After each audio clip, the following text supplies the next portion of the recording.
Це заходна частина шнеку. В цій зоні ми маємо двохзаходний шнек, бачите. Тут вже пішла одна спіраль. Ми насверлили отворів, щоб не гаяти часу при демонстрації. Але я хотів би зупинитися окремо на якості українських шнеків. Це біда, хлопці. Так не можна робити взагалі. Подивіться, якість цієї сварка, воно якось все криве, його доводиться рихтувати. От ви бачите, як воно виглядає? Таке враження, що воно вже десь використовувалося. Воно щось тріскається. Таке. Це український новенький шнек, який придбаний нами спеціально для того, щоб провести серію наших тестів. Наш діаметр трошки, лише трошки, але більше за той, що був.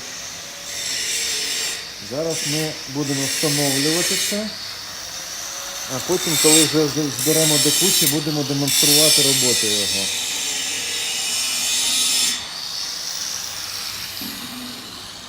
Це закріплена частина шнека.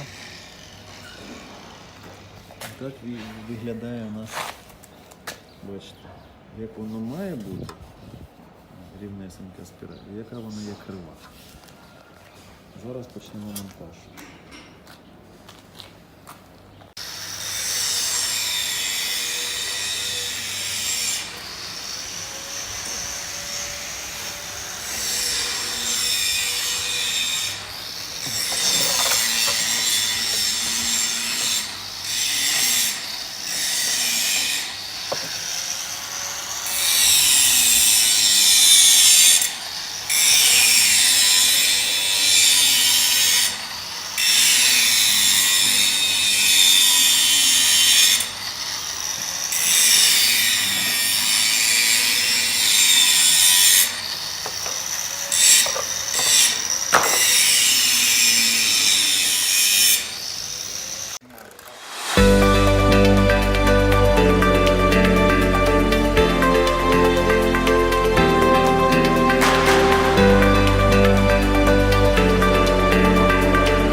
Шнек без зазора. Завтра крутим. Нужно так достать, чтобы